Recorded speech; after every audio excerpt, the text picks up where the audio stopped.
Balak na kudita sa Senado, si Senador Amy ang itinuturo.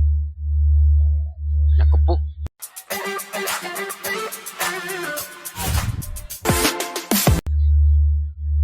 Hello, what's up guys? Luzon, Visayas at Mindanao. Ito nga po mga kababayan ng ating pag-uusapan ngayon dahil nga po ay alam natin na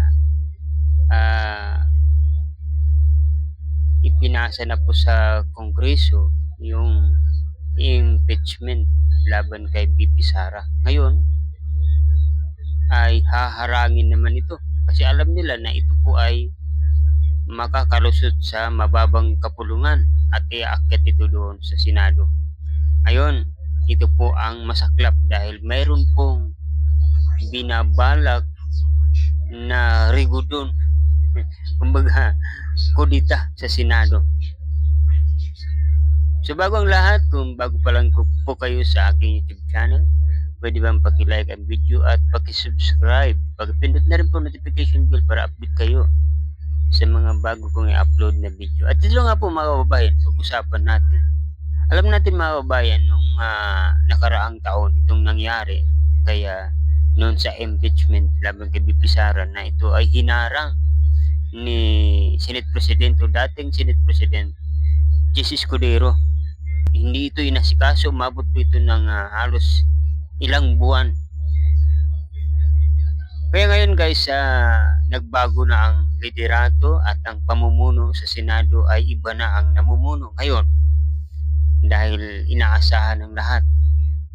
Bagamat na dismiss ang kaso o ang impeachment laban kay BP Sara sa magitan ng korte, ngayon po ay natapos na po ang 1-year ban na impeachment. Ngayon, nag-umpisa na naman at isinusulong na naman ito at alam ng lahat na ito ay mayroon matibay na ebidensya.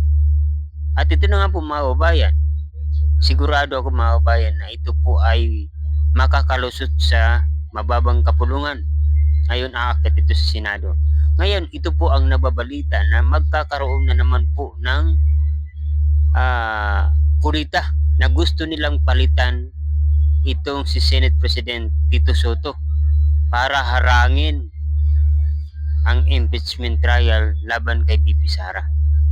Naku po mga kababayan, nakakalungkot dahil alam natin ilan po ba sila na nandoon, yung kakampi ni BP Sara, si Marcoleta, Amy Marcos, Ruben Padilla, Bongo, Bato de la Rosa, sino pa ba?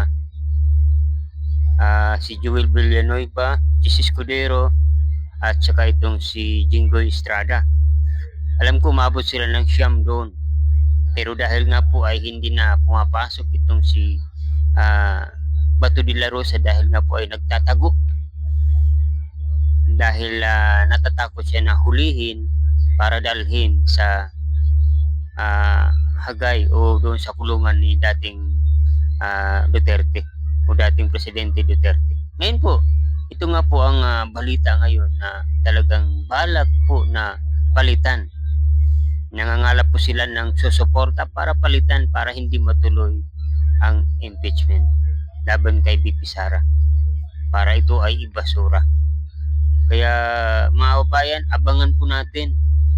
Sana po ay alam naman natin na matibay po talaga ang ebidensya dito. At sigurado ito kapag makalusot ito sa mababang kapulungan at ito ay lilitisin kaagad sa Senado. Hindi na ito dadaan sa korte. Dahil wala naman talaga kinalaman dito ang korte.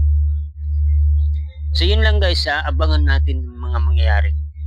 Hintay-hintay lang tayo dahil sigurado ako ito ay talagang makakalusot sa mababang kapulungan. So hanggang dito lamang mga kabayan, yun lang po ang balita na talagang gusto talaga ito harangin ng mga kaalyado ng dating Pangulong Duterte.